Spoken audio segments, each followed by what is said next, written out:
I think we have the greatest doctors in the world. We've offered Iran assistance. Iran is having a tremendous problem, and we have offered Iran assistance. If they'd like it, we will help them. We'd be glad to help them. I'm Julie Pace, Washington Bureau Chief for the Associated Press, and this is Ground Game. The coronavirus pandemic ranks among one of the most consequential stories ever covered by the Associated Press in its 170-year history. Here to take you inside the outbreak is AP's Ralph Russo.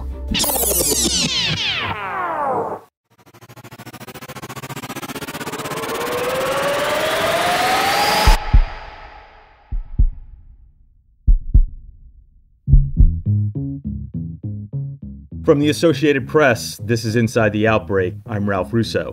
Today is Monday, April 6th. Health officials here in the United States are preparing for what could be the most deadly week of the pandemic. As of this recording, the death toll is surging towards 10,000 nationwide. Surgeon General Jerome Adams said on Fox News this weekend, "This is going to be our Pearl Harbor moment, our 9/11 moment." As we brace for that here in the States, today we look toward the Middle East. My guest is Jon Gambrell, the AP's Gulf and Iran news director. Iran has more than 60,000 cases of coronavirus and over 3,700 deaths, according to Johns Hopkins University's Coronavirus Resource Center. We'll talk to Jon about how the outbreak is affecting the country and the Middle East as a whole, where the number of cases seems small relative to what we have seen in Europe and here in the States. Plus, while so much attention domestically is being placed on the pandemic, what is the status of U.S.-Iran relations?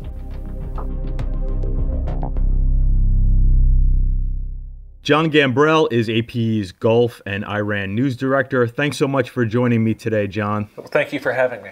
So in doing this podcast, I spend a fair amount of time on Johns Hopkins Coronavirus Resource website. It has a map of the world, and red dots are used to show places where the coronavirus has been found. It does seem as though the virus hasn't spread throughout the Middle East as aggressively as Europe or East Asia. First off, is that perception a reality? And second, if so, why? Well, it's a good question. And I think that a lot of it sort of ties back to the same thing that you're seeing, in the United States and Western countries as well, that, a lot of places weren't really testing aggressively when this virus took off. Now, if you look now across the wider Middle East, the first place that was really hit was Iran, where, as of right now in Iran, you have over 60,000 confirmed cases of the new coronavirus. And from Iran, a lot of Middle Eastern countries were affected by Shia pilgrims who had come back home to like Pakistan, Iraq, into Bahrain, and even into Saudi Arabia, which technically shouldn't have happened because Saudi Arabia doesn't have ties with Iran. So people had to sneak back into the country after visiting Iran. As of right now, I believe that the only place that doesn't have a confirmed case is Yemen, and that may just be because of the long-time war that's been going on there since 2014. So I think that you're going to start seeing a real rush to find more of these cases. In the United Arab Emirates, where I am in Dubai right now, there's just been sort of a rapid uptick in cases. We have over 2,000 now, and it's been going up by a couple hundred a day in the time since. And again, that's because the Emiratis have instituted really aggressive testing for people to see if they have the coronavirus, if they're asymptomatic or not, and a little bit more of an awareness, I think, in the general population about how serious this crisis is. In the United States, there has been a lot of discussion about religious ceremonies, what type of restrictions should be placed on those gatherings. It is a sensitive subject here, to say the least, in a place where the Constitution protects religious freedom. So I'm wondering what happens in a theocratic country like Iran when religious gatherings have to be shut down or in some ways limited? Well, it's interesting. I mean, it's almost like you have a really interesting, almost like funhouse mirror effect, because if you look at Iran, for the longest time, the government was saying we need to shut down Shia shrines. There are some in the holy city of Qom, there are some in Mashhad, there are other sites that pilgrims will go to pray. They'll reach out, they'll touch the iron, the metal that's around the tomb, and pray for forgiveness, pray for health, pray for their family's well-being. And for the longest time, the government was saying they wanted to shut it down, but Iran's Shia theocracy basically refused. The Shia cleric class refused to do that. And there's a lot of thought that the reason why this rapid spread happened in Iran was because in the holy city of Qom, they kept open one of the most famous shrines for the Shia faith, and that they believe potentially, this isn't 100% because Iran's government hasn't really offered any tracing information, but the perception is that from that shrine, that's really where the crisis erupted. Now, you can go across the Persian Gulf to Saudi Arabia, and in Saudi Arabia, that country actually took a really, really quick and aggressive stance against the new coronavirus. They shut down the holy cities of Mecca and Medina to foreigners, to foreign pilgrims. And Mecca is where the Kaaba is. That's the cube-shaped shrine that Muslims pray to 5 times a day.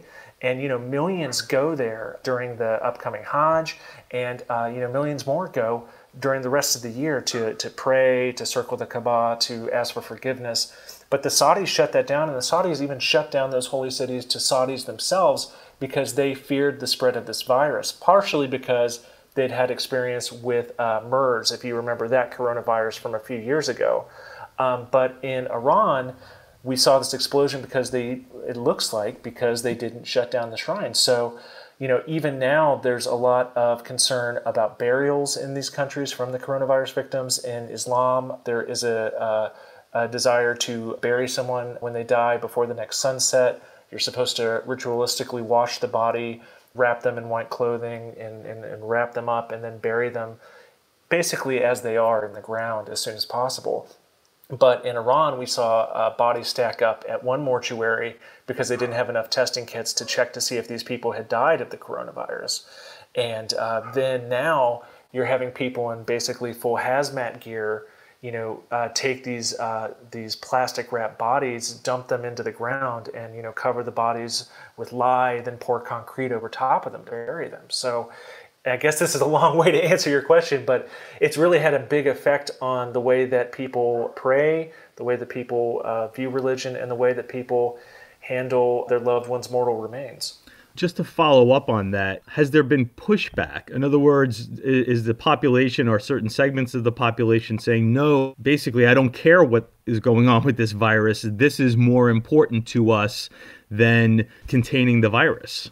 Yeah, I mean, my colleagues in Baghdad done some reporting on this, and there have been people in Iraq who have basically stormed the mortuaries and taken their loved ones' bodies to bury them, to kind of damn the consequences of whether or not this person may have died of the coronavirus. So there is a lot of anger and a lot of people not understanding why you have to be so cautious with this. In Iran, for instance, too, after the shrines were kept open, there were videos of people licking the shrines and kissing them, and the police ultimately arrested these guys. But because of that faith and because they thought they had this protection, they were willing to do something that someone else might find kind of grotesque and dangerous given the ongoing circumstances.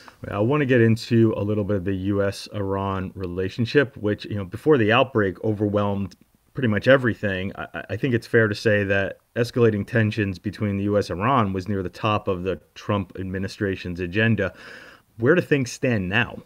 Well, it's crazy that you mention it because at the start of the year, if you would have asked anybody here in the Dubai Bureau or in our bureau in Tehran what the big story was going to be, it was going to be that there could have been a military confrontation between Iran and the U.S., and it got very, very close. As you'll remember, in January, the U.S. government, in a drone strike, killed Iranian Revolutionary Guard General Qasem Soleimani. And Soleimani was sort of the face of Iran's overseas operations when it came to Syria, when it came to Yemen, when it came to Afghanistan, to all these different places.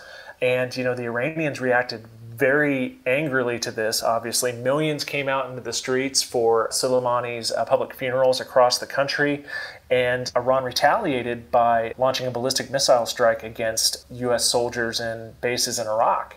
Now, as you'll remember, no American soldier died from that, but a lot of them suffered kind of traumatic brain injuries after these attacks. So these were very, very serious, and it looked as though this was going to turn into a conflagration, especially since on that same day that Iran launched those ballistic missiles, it also accidentally shot down a Ukrainian jetliner and killed 176 people.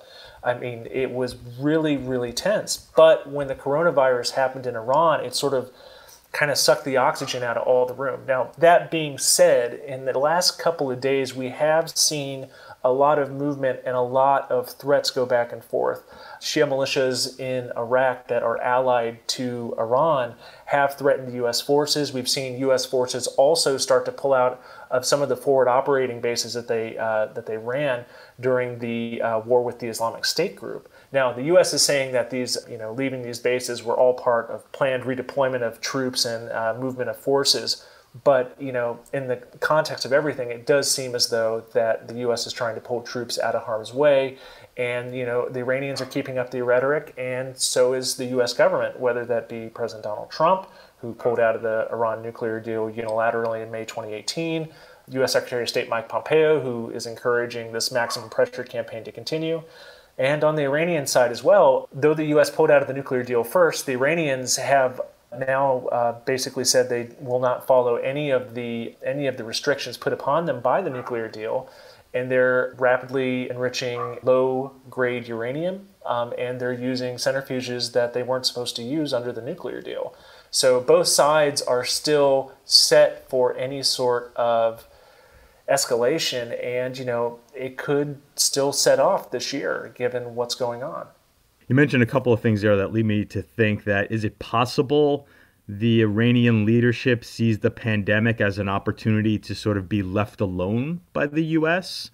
In other words, maybe they're preoccupied in Washington, so we can do some things that otherwise would have met some pressure or more sanctions or simply been noticed. Well, it's interesting. I think when it comes to Iran, they're always trying to use whatever advantage they can. I mean, this has been a country that has faced international sanctions basically since the 1979 Islamic Revolution.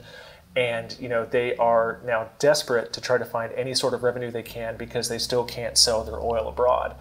They've gone to the International Monetary Fund asking for $5 billion. The Iranian foreign minister has said they need millions upon millions of masks and respirators and ventilators and everything to fight the spread of the virus.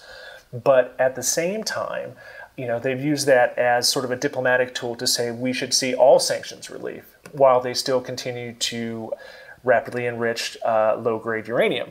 Now, on the other hand, you've also seen them send out the guy who replaced Qasem Soleimani, the late general who was killed in that drone strike, that he was reportedly in Afghanistan. They're viewing Afghanistan as being in play now that the U.S. is trying to reach a deal with the Taliban, and Afghanistan neighbors Iran. Iran has a lot of interest in which way Afghanistan goes. You've seen them still continue to try to influence what's going on the ground in Iraq. In Lebanon, through Hezbollah, they're still trying to exert pressure, even though Lebanon also is facing a real kind of economic catastrophe in the background of the coronavirus. And in Syria as well, Iran has probably been the most successful it's ever been outside of Lebanon in helping support Syrian President Bashar al-Assad stay in power despite, years of his country's civil war. So Iran, I think, is trying to basically use every lever that it can right now to maintain its regional power against, what they view as American interference in the region that they view themselves as the leader of. So it sounds like essentially what the pandemic has done is make more complicated an already complicated situation. Welcome to the Middle East, Ralph. That's the way it is over here. This is. I think that Iran is looking for whatever advantage it can take. Now, there's a lot of people in Iran that would like to see sanctions lifted. They would like to see Iran welcomed sort of in the international community of nations.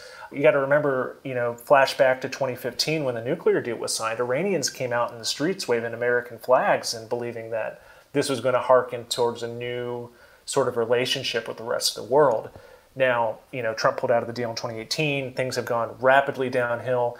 And there are a lot of Iranians who are really upset within the country itself. We saw mass demonstrations over a rise in gasoline prices. We saw economic protests. There have been reportedly, in those gasoline protests, reportedly over 1,500 people were killed. There's a lot of people who argue that the number was probably higher.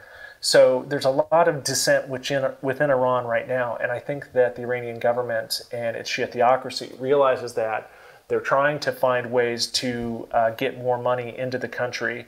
But at the same time, on the flip side, they're still continuing to enrich low-grade uranium, and they're still trying to actively influence events on the ground across the Middle East through proxy forces. So it's a real mixed bag. And like I said before, it's still a dangerous, it may not be the first thing that's on people's mind right now, given the pandemic, but this is something that's still out there and still could spark real chaos later in the year. Jon Gambrell is AP's Gulf and Iran news director. Appreciate your insight. Thanks so much for joining me today, Jon, and please stay safe and healthy. You as well. Thank you so much. That's it for this episode of Ground Game. We'll be here every step of the way during this extraordinary moment in American politics and American life, giving you all the news you need to know. Be sure to tell a friend about us, and please subscribe on Apple Podcasts and leave us a review. Some of the details of our discussion may have changed by the time you hear this. For up-to-date developments on all of your news, head over to apnews.com. From the Westwood One Podcast Network.